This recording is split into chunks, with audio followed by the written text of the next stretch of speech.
And now, live at 8. අයිබෝවන් එක්වන්න ඇත දැනගන්න ලංකාවේ අංකයකේ සමබර ප්‍රවෘත්ති විකාශය ලයිව් එට් සමගින් අද බහමුණු මම චන්දන ජයසිංහ මම චවිකා ගුණසේකර සුපුරුදු පරිදි අදත් මුල් අවධානය සිරස්තල MCC ගිවිසුම් හරහා මෙරටට ලබා දීමට තිබූ ප්‍රධානය ඇමරිකාව අත්හිටුවද්දී චීනෙන් ඩොලර් බිලියන 1 ආයෝජනයක් මෙරට සමස්ත කොවිඩ් ආසාදිතයන් සංඛ්‍යාව 35000 ඉක්මවයි. තවත් ප්‍රදේශ 10ක් හුදකලා කෙරේ. අවදානම මැද බිහි වූ සිව් නිවුන් දරුවන්.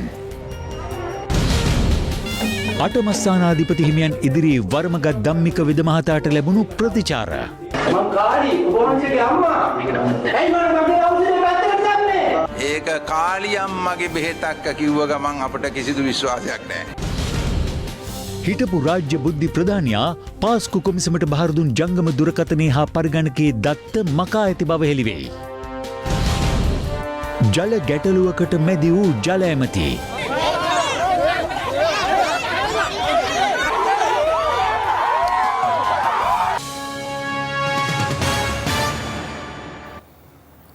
මෙරට COVID-19 ආසාදිතයන් සංඛ්‍යාව අද 35000 ඉක්මවා ගියා. ඒ අද වාර්තා වූ ආසාදිතයන් 312 දෙනාත් සමගයි.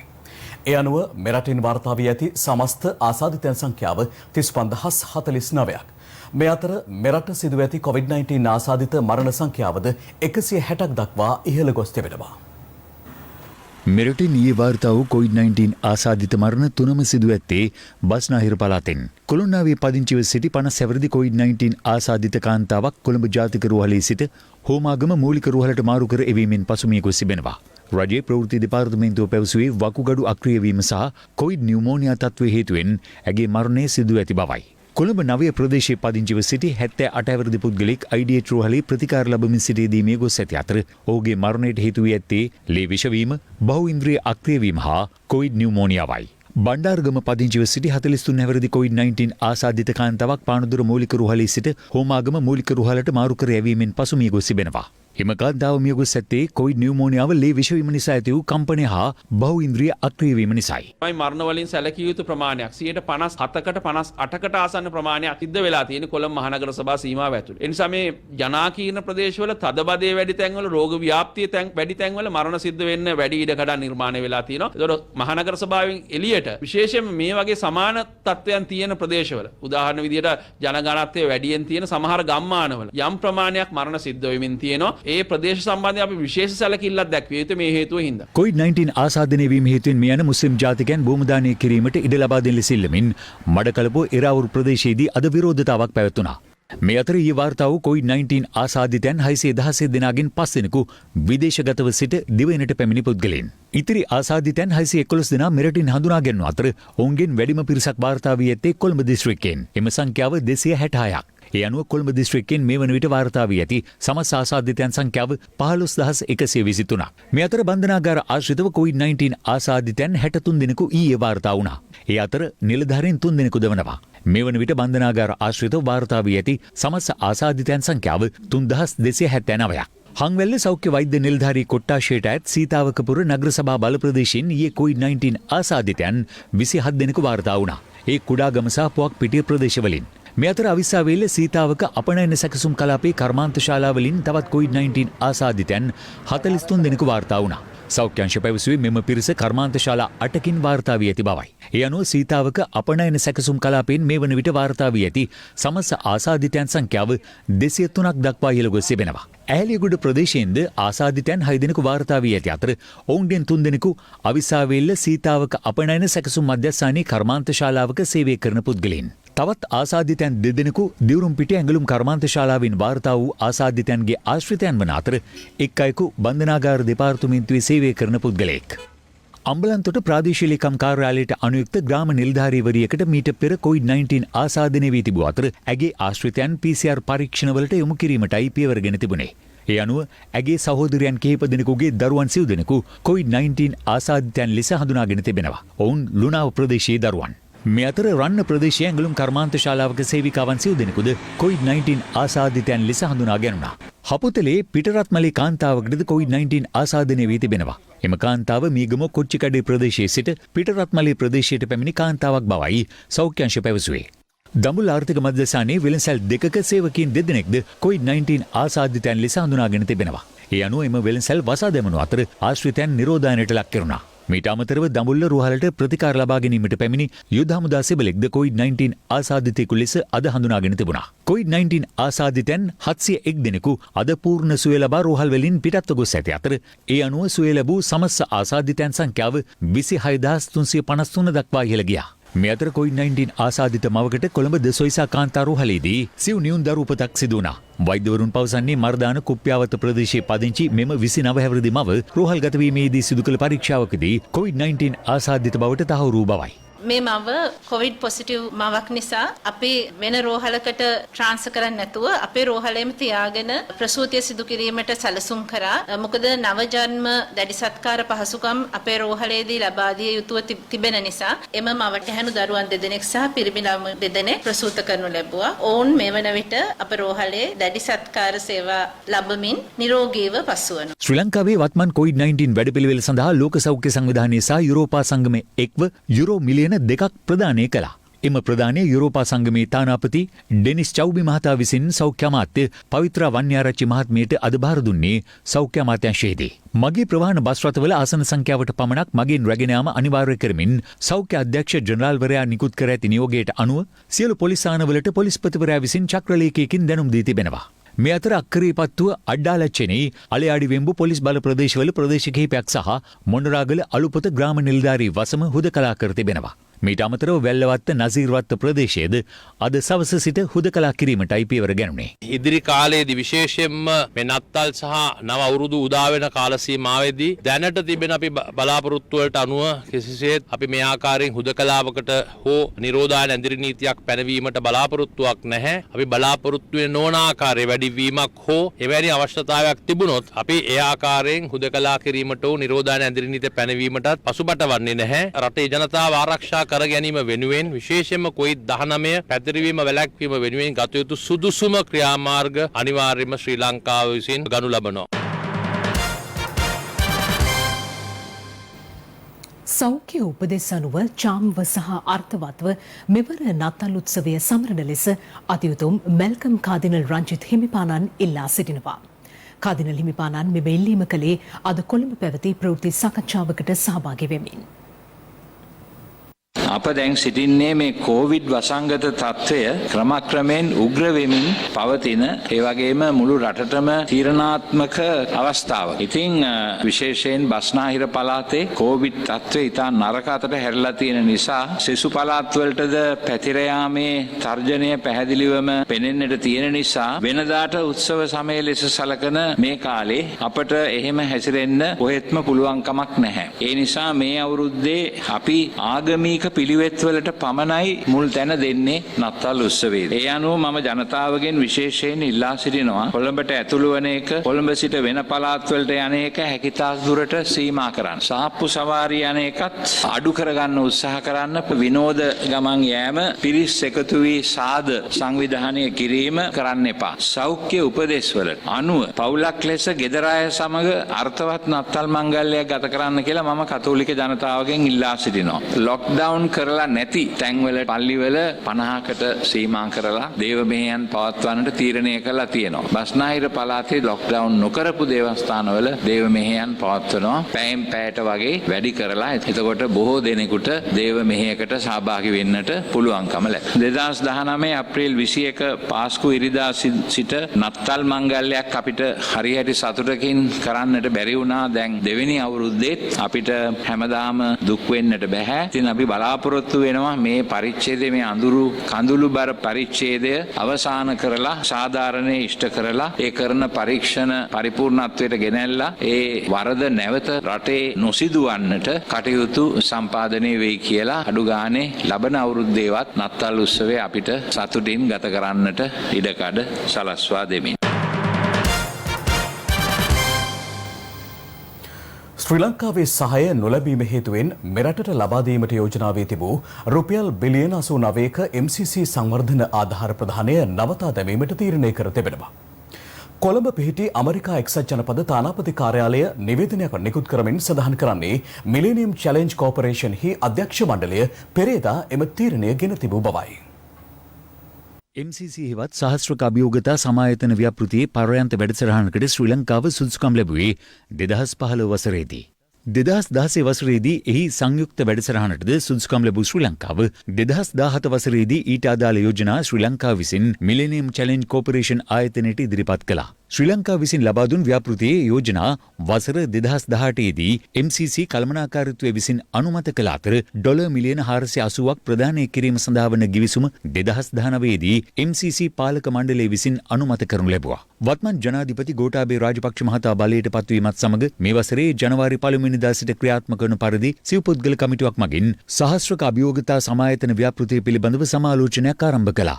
මහාචාර්ය ලලිත සිරි ගුණරුවන් මහතාගේ සභාපතිත්වයෙන් යුත් මේ කමිටුව මේ වසරේ ජූනි 25 වෙනිදා එහි අවසන් වාර්තාව ජනාධිපතිවරයාට භාර දෙනු ලැබුවා. මේ අතර කමිටුවේ වාර්තාවේ අන්තර්ගතය මහ ජනතාවට දැන ගැනීම සඳහා වෙබ් අඩවි 3කද පළ කළා. ඒ සමගම MCC ගිවිසුමට අදාළව කිසිදු ප්‍රදානයක් ඒ වනතෙක් රජය වෙත ලබා දී නොමැති බවද ට්විටර් පණිවිඩයක් නිකුත් කරමින් කොළඹ ඇමරිකානු තානාපති කාර්යාලය සඳහන් කළා. කෙසේ වෙතත් එම තානාපති කාර්යාලය විසින්ම 2018 ජූනි 6 වෙනිදා නිකුත් කළ නිවේදනයක සඳහන් වුණේ මිලේනියම් චැලෙන්ජ් කෝපරේෂන්හි නිලධාරණයක් ශ්‍රී ලංකාවේ සිදු කළ සංචාරයක් අතරතුර මෙම වැඩසටහන සඳහා මුදල් ලබා දීම වෙනුවෙන් ගිවිසුමක් අත්සන් කර ඇති බවයි. මේ සම්බන්ධයෙන් බොහෝ පාර්ශ්වවලින් විවිධ අදහස් පළ වූ අතර රජය ඒ සඳහා උපදෙස් ලබා ගැනීමට නීතිපතිවරයා වෙතද යොමු කර තිබුණා. මෙවන් පසුබිමක් තුළ අද කොළඹ පිහිටි ඇමරිකානු තානාපති කාර්යාලය මිලේනියම් චැලෙන්ජ් කෝපරේෂන් අධ්‍යක්ෂ මණ්ඩලයේ තීරණයක් සම්බන්ධයෙන් නිවේදනයක් නිකුත් කළා. එහි සඳහන් වූයේ පසුගිය 15 වෙනිදා රැස් වූ MCC අධ්‍යක්ෂ මණ්ඩලය විසින් මෙරටට ලබා දීමට යෝජනා වී තිබූ රුපියල් බිලියන 81ක සංවර්ධන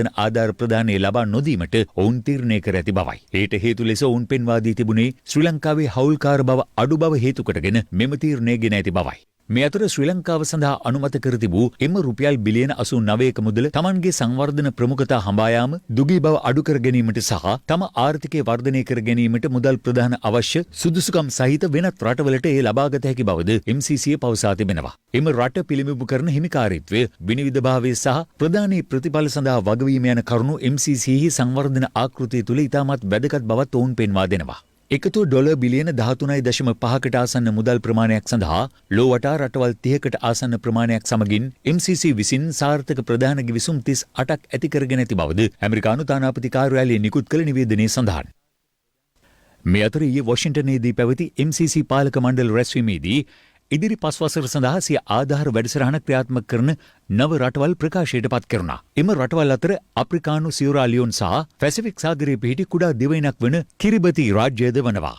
කෙසේ වෙතත් එක්සත් ජනපදයේ ශ්‍රී ලංකාවේ මිතුරෙකු සහ හවුල්කරුවෙකු ලෙස කටයුතු කරන අතර කොවිඩ් සඳහා ප්‍රතිචාර දැක්වීමේදී සහ ස්වකීය ආර්ථිකය ගොඩනංවා ගැනීමේදී ඉදිරියට අඛණ්ඩව ශ්‍රී ලංකාවට සහාය ලබා දෙන බවත් එම නිවේදනයේ වැඩිදුරටත් සඳහන් වෙනවා. මේ අතර MCC විසින් මෙම ප්‍රධානය නැවැත්වීමට ගත් තීරණය සම්බන්ධයෙන් අද පක්ෂ විපක්ෂ දේශපාලනඥයින් මෙලෙස අදහස් පළ කළා. MCC ගිවිසුම සංශෝධනය කළා හරි මේ රටට ලබා ගන්න තිබුණු ඒ අවස්ථාව නැති කළා දැන්. ඒ වගේම MCC ඒ ආයතනය අලුතෙන් රටවල් සහ මේ වැඩසටහන විවිධ රටවල් වලට දෙනවා, ප්‍රදානය කරනවා, ඒ වගේම ඒ තුලින් ආධාර කරනවායි කියලා ප්‍රකාශ කළා තියෙනවා. අපි MCC ගිවිසුම සම්බන්ධයෙන් අපේ මතයක් අපි ප්‍රකාශ කරේ. මතය අපි ඉන්නවා. ඒ හින්දා අද ඇමරිකානු ආණ්ඩුවත් MCC ගිවිසුම පිළිබඳව අපේ මතය පිළිඅරන් තියෙනවා. අර කවුද නම් ඒ වෙලාවෙත් කිව්වා ඇමරිකානු රාජ්‍ය ලේකම්තුමා එන්නෙම මේක ඉක්මන් කරන්නයි කියලා. ඔව් එතුමා මොකද්ද කිව්වේ හපුවා? මේක සම්පූර්ණ ශ්‍රී ලංකා රාජ්‍යයේ සතු මින්ගේ අභිමතය කියලා. ඒ නිසා අපි මේ අලුත් නිවුස් එකක් නෙමෙයි මේක. ඇමරිකාවට අලුත් නිවුස් එකක්. ඒ කට්ටිය ඒක විත්ඩ්‍රෝ කරා, ඒක විත්ඩ්‍රෝ කරා තියෙනවද නැද්ද කියන එක අපිට අදාළම නැහැ. මේ අතර කොළඹ ජාත්‍යන්තර මූල්‍ය මධ්‍යස්ථානයේ ඉදිකිරීමට අදාළ ඇමරිකානු ඩොලර් බිලියනයක වටිනාකමකින් යුත් කොළඹ වරාය නගරයේ පළමුවෙනි ආයෝජන ගිවිසුමට අත්සන් තැබීම අද අරලියගහ මන්දිරයේදී සිදු කෙරුණේ අග්‍රාමාත්‍ය මහින්ද රාජපක්ෂ මහතාගේ ප්‍රධානත්වයෙන්. විදේශ ඍජු ආයෝජන ආකර්ෂණය කර ගැනීම අපරාජයේ ප්‍රමුඛතාවක් බවත් මෙම සුවිශේෂී ව්‍යාපෘතිය ශ්‍රී ලංකාව නැවත ව්‍යාපාර ලෝට පිවිස ඇති බවට ප්‍රබල නිදසුනක් බවත් මෙහිදී අග්‍රාමාත්‍ය මහින්ද රාජපක්ෂ මහතා ප්‍රකාශ කළා. මෙහිදී මෙරට චීන තානාපතිවරයා ප්‍රකාශ කළේ මෙම තීරණාත්මක මොහොතේ චීනය නැවත වතාවක් ශ්‍රී ලංකාව කෙරෙහි ඇති විශ්වාසය සහ ශ්‍රී ලංකාවේ ආර්ථිකමය හා සමාජ සංවර්ධනයට උපකාර කිරීමට ඇති සිය කැපවීම පෙන්නුම් කරන බවයි.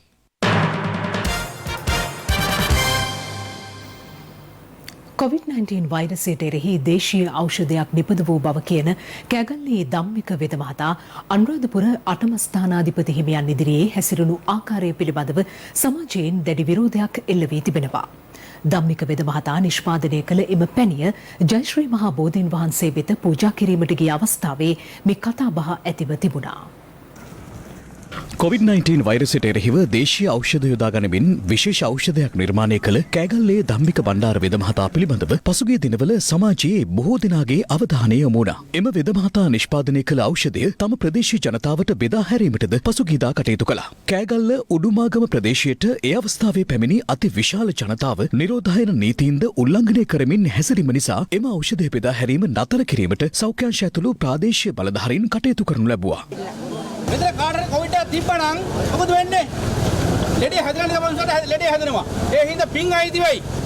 දුරින් ඉන්න. සෞඛ්‍ය අමාත්‍යාංශයේ මේ සඳහා අනුමැතිය සහ නිර්දේශයන් ලැබෙන තුරු බෙදා හැරීම් කටයුතු තාවකාලිකව අත්හිටවන්න.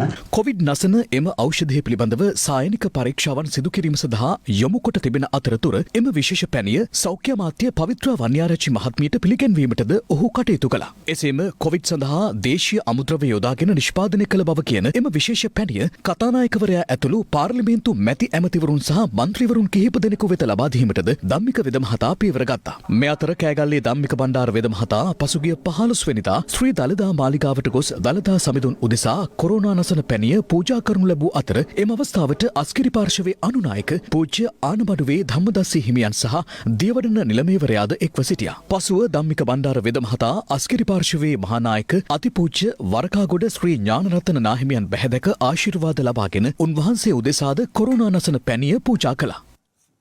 මේ අතර කොරෝනා නසන ඖෂධය නිපද වූ ධම්මික වෙද මහතා ඊයේ අනුරාධපුරයට ගොස් අටමස්ථානාධිපති පූජ්‍ය පල්ලේගම සිරිනිවාස නාහිමියන් බැහැදක ආශිර්වාද ලබා ගත්තා. ඉන්පසු කොරෝනා නසන එම පැණිය ජයශ්‍රී මහා බෝධීන් වහන්සේ වෙත පූජා කිරීම සඳහා ඒ මහතා පැමිණියද ඔහු සමග පැමිණි සියලු දෙනාට උඩමළුව වෙත යාමට අවසර හිමි වූයේ නැහැ. මම ලෝක සත්‍ය බේරගන්නයි මේ ඖෂධය හැදුවේ. पण ජයශ්‍රී මහා බෝධීන් වහන්සේට මේ පූජා කරන්න ඕන කරමු. කට්ටිය මෙතන ඉඳලා වන්දනා කරගමු. එද මහත්තයයි මේ ලෝක සමාජයේ මේ දෙකනේ. මේවා දෙක අරගෙන ගිහලා මම එතන ළඟම බොරුවන් තරමක් ගිහලා මම කරලා දෙන්නම්. ඊට වඩා බෑ. හරි. ඒ අනුව ඒ මහතා ජයශ්‍රී මහා බෝමළුවේ පහත මළුව වෙත ගොස් එම පැණිය පූජා කරනු ලැබුවා. පසුව නැවත අටමස්ථානාධිපති හිමියන් බැහැදකීමට කෑගල්ලේ ධම්මික බණ්ඩාර වෙද මහතා පැමිණි අතර එහිදී මෙවන් කතාබහක් ඇති වුණා. ලෝකෙම බේරගන්න, ලෝකෙ සියලු දෙනාම රැකගන්න මම ඖෂධයක් හැදුවා. ඔබ වහන්සේ දන්නවා මං කාලි කියලා. මගේ ඖෂධයට ඇයි අලවුරක් කෙරුවේ? පැත්තකට වීසි කරන්න කිව්වේ ඇයි? මං උතුම් ජයශ්‍රී මහා බෝධීන් වහන්සේගේ බෝධිපත්මේ මූලයටයි මේ පූජාව කරන්න නෙමෙයි. ඔබ වහන්සේ ඇයි මට ඖෂධ දුන්නේ නැත්තේ? ඔබ වහන්සේ මං කාලි ඔබ වහන්සේගේ අම්මා. ඇයි මට මගේ ඖෂධය පැත්තකට දාන්නේ? ඒක නැත්තම් මට මේ කර්තව්‍යයෙන් ඉවත් වෙන්න අවසර දෙන්න. ඊයේ සෞඛ්‍ය අමාත්‍යාංශයේ පැවති මාධ්‍ය හමුවකදී ධම්මික මහතා නිපද වූ ඖෂධය සම්බන්ධයෙන් මෙලෙස අදහස් පළ වුණා. ඖෂධයක් හොයාගන්න ආයුර්වේදයේ තුල නම් එක්කෝ පාරම්පරික වෛද්‍යවරයෙක් එහෙම නැත්නම් ආයුර්වේදයේ පිළිබඳ හදාරපු කෙනෙක් නැතුව නිකම්ම ආයට බේත් හොයාගන්න පුළුවන්ද? ආයුර්වේද වෛද්‍ය විද්‍යාව තුල හොයාගත්ත දෙයක් නෑ. ඒකෙත් ක්‍රමවේදයක් තියෙනවා. ආයුර්වේද ක්‍රමය තුල ලියාපදිංචි වෙන්න ඕන. ඒ වගේම මේ බෙහෙත් වට්ටෝරුව මම හිතන්නේ අවුරුදු ගණනාව පාවිච්චි කරපු එකක්. එහෙම නැත්නම් ආයුර්වේද සභාවෙන් ලියාපදිංචි වෙච්ච එකක්. එහෙම යම්කිසි නියමයක් අපිට උනත් ඖෂධය නිකන් අපිට හිතුමතේ ඖෂධයක් පිට රටින් ගේන්න බෑ එන්නතක් ගේන්න බෑ. ඒකට ඒකට ක්‍රමවේදයක් තියෙනවා. මොකද අපි රෝගීන් එක්ක මේ සත්තුන්ට නෙමෙයි දෙන්නේ රෝගීන්ටනේ. මේ අතර අටමස්ථානාධිපති හිමියන් හමුවේ ධම්මික වෙද මහතා හැසිරුණු ආකාරය පිළිබඳව අද විවිධ පාර්ශවයන් මෙලෙස අදහස් පළ කළා. මේ ඊයේ සිද්ධිය ඊටාම කනගාටුදායක සිද්ධියක්. මේ පිළිබඳ පූර්ණ විමර්ශනයක් සිද්ධ විය යුතුයි. ඇයි එහෙම දෙයක් වුණේ? එතකොට මේ ධම්මික මහත්මයාගේ ඒ වෙලාවේ හැසිරීමට මොන වගේ හේතුද බලපෑවේ? මීට ඉහතත් ඒ වගේ හැසිරීම මේ මහත්මයාගෙන් ප්‍රකාශ වෙලා තියෙනවා. මේ වගේ දේවල් අපි හොයලා බලන්න ඕන. මොකද දේශීයත්වයට තැනක් මේ රටේ තියෙනවා. ඒ තැනක් නැති වෙනවා මේ හරහා. ආබහන්සේ කාඩියම්මගේ පුතෙක්. කාඩියම්මා මහා වෙච්චර බලපත්තර නම් එහෙම බාහිර තියෙන ආරුඩ කරගෙන ඉන්නවනම් පුළුවන් ගිහිල්ලා මමගේ ප්‍රාතිහාර්ය පාඩලා මෙන්න මං උඩ දැන් සීමා බෝධීන් වහන්සේ උඩ ඉඳන් මේ පැණිය ගන්න දැන් කිව්වනම් මු රටම පිළිගන්න හාස්කම මේකේ. මේ පැණිය සම්බන්ධයෙන් ඔය අලුතෙන් සොයාගත්තාය කියන බෙහෙත සම්බන්ධයෙන්ුත් අපේ ලොකු පිළිගැනීමක් තිබුණා. අනේ මේ දේශීය ඖෂධ මුල් කරගෙන හරි ගැස්සපු බෙහෙතක් අපිත් ලොකු ප්‍රසාදයක් තිබුණා. නමුත් ඒ ප්‍රසාදය 100%කින්ම නැති වුණා. කුමක්ද හේතුව? ඒක කාලියම්මගේ බෙහෙතක් කිව්ව ගමන් අපිට කිසිදු විශ්වාසයක් නැහැ. කාලියම්මල ගැන අපේ විශ්වාසයක් නැහැ. කාලියම්මල හිටියනම් පත්තිනලා හිටියනම් කතරගමල හිටියනම් කොහොමද මෙච්චර විනාශයක් වෙන්නේ? මං හිතන්නේ මේ රටේ කිසිම බුද්ධිමත් මිනිසෙකුට පිළිගන්න පුළුවන් කමක් නැහැ කාලියම්මගේ බෙහෙත. අපේ දේශීය ඖෂධ හෙළ ඔසුව අපි පාරම්පරිකව අත්දකින අත්දැකීම මේක එක්ක එනවනම් අපි තුන් හිතින්ම සූදානම් ඒක පිළිගන්න. අපි තවමත් ඉඟුරු කොත්ත මල්ලි පැණිය විශ්වාස කරනවා. අනිත් වෙන පැණියක් අපිට විශ්වාසයක් නැහැ. ඒ නිසා කාලියම්මත් එක්ක වැඩේ අවසන් වුණා. ඔබ යලිත් ලයිව් ඇටේට් සමගින් සිනෙස්ටා පදනම ඩයලොග් ආයතනය සමග එක්ව සෑම වසරකම පවත්වනු ලබන ඩයලොග් රිදිරැයක් ප්‍රසංගය මෙවර පැවැත්වෙන්නේ බෙස්ට් ඔෆ් ඩයලොග් රිදිරැයක් ලෙසින්. ඊට පූර්ණ මාධ්‍ය අනුග්‍රහය ලබා දෙන්නේ කවදත් ප්‍රේක්ෂකයින්ට නැවුම් රසවින්දනයක් ගෙනෙන ස්වර්ණවාහිනී මාධ්‍ය ජාලයයි. බෙස්ට් ඔෆ් ඩයලොග් රිදිරැයක් ප්‍රසංගයේ සමාරම්භක අවස්ථාව නවලෝක ශ්‍රවණාගාරයේදී පැවැත්වුණා.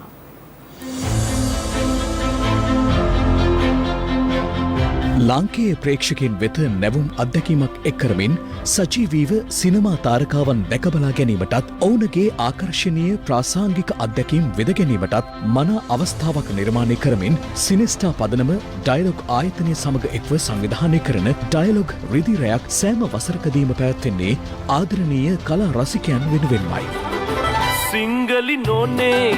සිංගලි නෝනේ ඒයු කරේ කසා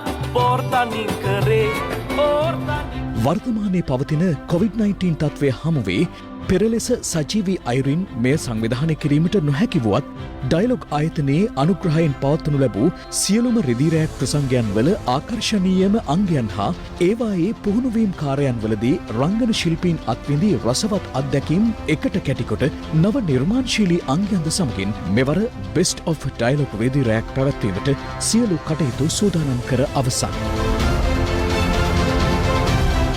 එහි පූර්ණ මාධ්‍ය අනුග්‍රහකත්වය දරන්නේ ස්වර්ණවාහිනී මාධ්‍ය ජාලයයි. මෙහි සමාරම්භක උළෙල නවලෝක ශ්‍රවණාගාරයේදී පැවැත්වුණා. ඒ සඳහා ඔස්කා පදනමේ සහ සිනෙස්ටා පදනමේ සියලුම සමාජිකින් මෙන්ම ජ්‍යෙෂ්ඨ සහ ජනප්‍රිය රංගන ශිල්පීන්ද එක්ව සිටියා. පවතින කොවිඩ් වසංගත තත්ත්වය හමුවේ මෙවර සජීවීව ප්‍රසංගය නොපැවැත්වුවද ඩයලොග් ආයතනය විසින් සිනමා සහ ප්‍රවීණ ගීත නිර්මාණකරුවන්ගේ සෞඛ්‍ය මෙන්ම ජීවිත රක්ෂණ අරමුදල් වෙනුවෙන් රුපියල් මිලියන 4ක මුදලක් සිනෙස්ටා සහ ඔස්කා පදනම වෙනුවෙන් ප්‍රදානය කිරීමද ඊයේ සිදු කෙරුණා. මේ අතර දයක් වෙත සතුටු ලොවක් උරුම කළ ආදරණීය කලාකරුවන් 300 දෙනෙක් සඳහා ඩයලොග් ආයතනය සහ සිනෙස්ටා පදනම එක්ව වටිනා මූල්‍යමය සහ ද්‍රව්‍යමය ප්‍රදානයක් සංකේතාත්මකව ලබා දීමද මෙහිදී සිදු වුණා. මෙම ද්‍රව්‍යමය ප්‍රදානයන් කලාකරුවන්ගේ නිවසටම ගොස් ප්‍රදානය කිරීමද ඉදිරි දින කිහිපයේදී සිදුවන අතර ස්වර්ණවාහිනී මාධ්‍ය ජාලයත් එම කටයුත්ත හා එක්වනවා. ඩයලොග් ආයතනයේ හැමදාම අපි කියන දේ අපිට ඉෂ්ට කරලා දුන්නා ස්වර්ණවාහිනී ආයතනයේ. ඒගොල්ලත් අපි කියන හැම දෙයකටම කැමති වුණා. කිසිම දෙයක් නැහැ බෑ කිව්වේ නැහැ. ස්වර්ණවාහිනී සූදානම් ස්වර්ණවාහිනී ස්ටුඩියෝ එකෙන් එළියට ගිහිල්ලා දැවැන්ත වැඩසටහනක් හැටියට මහජන ජනතාව තුළට ගෙන යන්න අපිට ඒ විදිහටම ඉදිරියට යන්න ඩයලොග් ආයතනයේ ඉදිරිපත් වීම ගැන සියලුම කලාකරුවන් වෙනුවෙන් මා හිතන්නේ අපේ කෘතඥතාවය පුද කරන්න ඕනේ. ස්වර්ණවාහිනිය ප්‍රසංගාත්මක විදිහට නවම ආකාරයකින් ප්‍රසංගයේ ජනතාව අතරට ගෙන යන්න ඔබ ඉදිරිපත් වීමත් අපිට ලැබුණු මහා රුකුලක්. ශ්‍රී ලාංකීය ප්‍රේක්ෂක ජනතාව වෙනුවෙන් සිනෙස්ටා පදනම සහ ඩයලොග් ආයතනයේ එක්ව සංවිධානය කරන බෙස්ට් ඔෆ් ඩයලොග් රිදිරැයක් නැරඹීමට දෙසැම්බර් 31 වනදා රාත්‍රී 8:30 සිට ස්වර්ණ වාහිනිය සමග එක්වීමට දයාබර ප්‍රේක්ෂක ඔබටත් ආරාධනා කර සිටිනවා. මේ වාරේ මගේ ගිය පාර කුඹේ ස්වර්ණවාහිනී නාලිකාව හරහා රිදීරයක් නැවත ප්‍රදර්ශනය කිරීම පිළිබඳ මම ඉතාම සන්තෝෂයෙන් පත් වෙනවා. සැම්බර් 31 වෙනිදා රාත්‍රී 8:30ට ඉතින් අමතක නොකර ස්වර්ණවාහිනී බලන්න.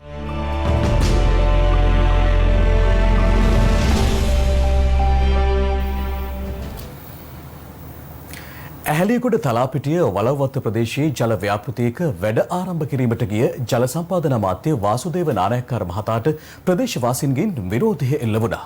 එහිදී උණුසුම් තත්ත්වයක්ද හටගත්තා. ඇහැලියගොඩ තලාපිටිය වලව්වත්ත ප්‍රදේශයේ ජල ව්‍යාපෘතියක වැඩ ආරම්භ කිරීම අදට නියමිතව තිබුණා. එම ව්‍යාපෘතීන් ඇහැලියගොඩ නගරයට ජලය ලබා දීමට සැලසුම් කර තිබූ අතර තමන්ට ජලය ලබා දී පසුව ඇහැලියගොඩ නගරයට ජලය ලබා දෙන ලෙසට ඉල්ලමින් තලාපිටිය ප්‍රදේශයේ ජනතාව වලව්වත්ත මාර්ගය හරස් කරමින් අද විරෝධතාවක නිරත වුණා. එහිදී අදාළ ව්‍යාපෘතියේ වැඩ ආරම්භ කිරීම සඳහා ජල සම්පාදන අමාත්‍ය වාසුදේව නානායක්කර මහතා පැමිණි අතර අමාත්‍යවරයා විරෝධය නොතකා එම ස්ථානයේ පසු කර යාමට උත්සාහ කිරීමේදී උණුසුම් තත්ත්වයක් ඇති වුණා.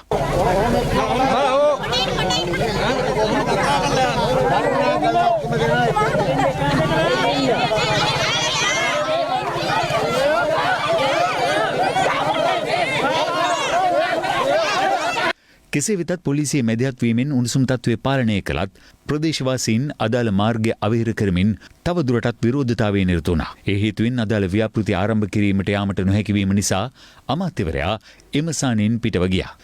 එහිදී අමාත්‍යවරයාගේ ලේකම්වරයෙකු සහ විරෝධතාකරුවන් අතරද උණුසුම් තත්ත්වයක් ඇති වුණා.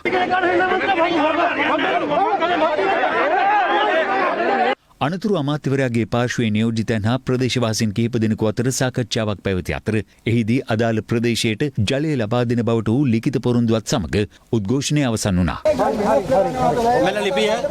පසුව අදාළ ව්‍යාපෘතිය ආරම්භ කෙරුණේ ජල සම්පාදන අමාත්‍ය වාසුදේව නානායක්කාර මහතාගේ ප්‍රධානත්වයෙන්.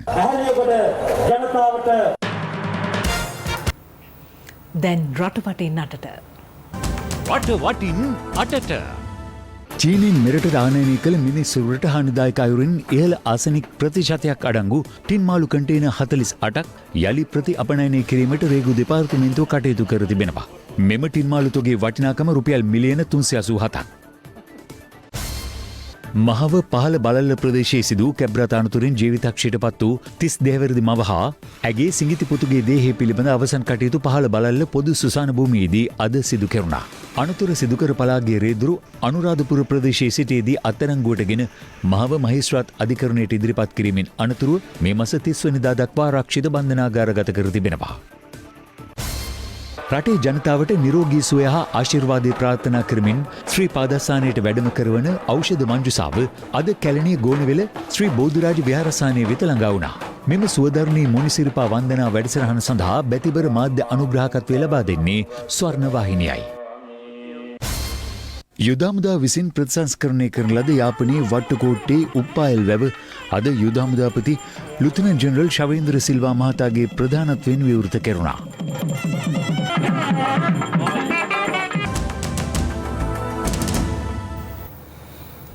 දැන් ක්‍රීඩා පුවතක් ලබන 26 වෙනිදා ආරම්භ වීමට නියමිත තරඟ දෙකකින් සමන්විත දකුණු අප්‍රිකා ටෙස්ට් තරඟාවලිය සඳහා 22 දෙනෙකුගෙන් සමන්විත සංචිතයක් හෙට පෙරවරුවේ දකුණු අප්‍රිකාව බලා පිටත්ව යාමට නියමිතයි. එම සංචිතයෙන් ඇන්ජලෝ මැතිව්ස් ඉවත් කර ඇත්තේ LPL තරඟාවලියේදී ඇති වූ ආබාධයක් හේතුවෙන්. මේ අතර රුපියල් මිලියන 18කට අධික මුදලක් සමගින් පළමු LPL කුසලානයේ පහස විඳින්නට ජැෆ්නා ස්ටැලියන්ස් කණ්ඩායම ඊ රාත්‍රියේ සමත් වුණා.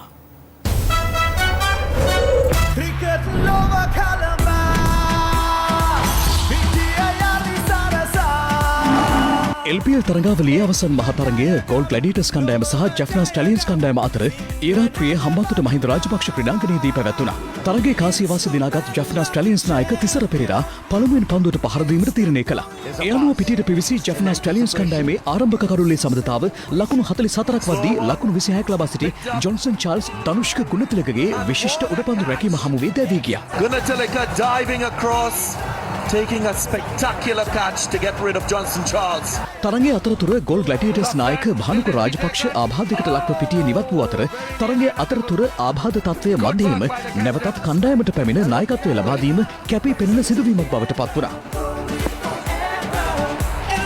ෂොයිබ් මලික් ලකුණු 46ක් සහ ධනංජය සිල්වා ලකුණු 33ක් රැස් කළා. ඉනිමේ අවසන් භාගයේදී පැමිණි නායක තිසර පෙරේරා පන්දු 14කින් නොදවී ලකුණු 39ක් වාර්තා කිරීමත් සමග ජැෆ්නා ස්ටැලියන්ස් ඉනිම නිමා වුණේ කඩලු 6කට ලකුණු 188ක් ලෙස සටහන් වෙමින්.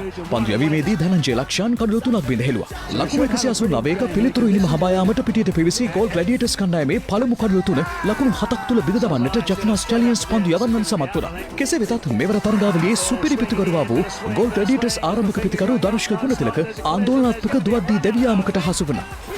So that's a huge collision between the two of them there. There was nothing intentional whatsoever. He's out there. ආබාධයේ සමගින්ම පැමිණි භානුක රාජපක්ෂ වේගවත් ලකුණු 40ක් සහ අසම් ખાન වේගවත් ලකුණු 36ක් රැස් කළද එය ජයග්‍රහණය සඳහා ප්‍රමාණවත් වූයේ නැහැ. පන්දුවීමේදී ෂොයිබ් මලික් සහ උස්මාන් ෂින්වාරි කරුණු දෙක බැගින් බෙදෙළුවා. ඒ අනුව LPL තරගාවලියේ අවසන් මහ තරගයේ ලකුණු 53කින් ජය ගන්නට ජැෆ්නා ස්ටැලියන්ස් කණ්ඩායම සමත් වුණා. තරගයේ වීරයා පන්දුවෙන් සහ පිත්තෙන් දස්කම් දැක්වූ ෂොයිබ් මලික්. පළමු තරගාවලියේ නැගී එන ක්‍රීඩකයා ලෙස ගෝල් ග්ලැඩියටර්ස් කණ්ඩායමේ තුන්නිරියව ක්‍රීඩක ධනංජය ලක්ෂාන් ඉදිරියට පැමිණි අතර තරගාවලිය පුරා කරුණු 17ක් බෙදහෙළු ජැෆ්නා ස්ටැලියන්ස් කණ්ඩායමේ දගබන්දු යවන ක්‍රීඩක වනිදු හසරංග තරගාවලියේ වීරයා ලෙසින් පිදුම් ලැබුවා. ක්‍රිකට් ක්‍රීඩාවේ ජීවගුණය ආරක්ෂා කරමින් LPL තරගාවලිය පුරා ක්‍රීඩා කළ හොඳම කණ්ඩායම ලෙස දඹුල්ල වයිකින් කණ්ඩායම නම් කෙරුණා. අනතුරුව අනුශූරතාවේ දිනාගත් ගෝල් ග්ලැඩියටර්ස් කණ්ඩායමට රුපියල් මිලියන 9කට අධික මුදලක් පිරිනැමුණා. රුපියල් මිලියන 18කට අධික මුදලක් සමගින් LPL කුසලානය ජැෆ්නා ස්ටැලියන්ස් කණ්ඩායමට පිරිනැමීම සඳහා ක්‍රීඩා අමාත්‍ය නාමල් රාජපක්ෂ මහතාද එක් වුණා. Magnificent stuff. Look at those smiles.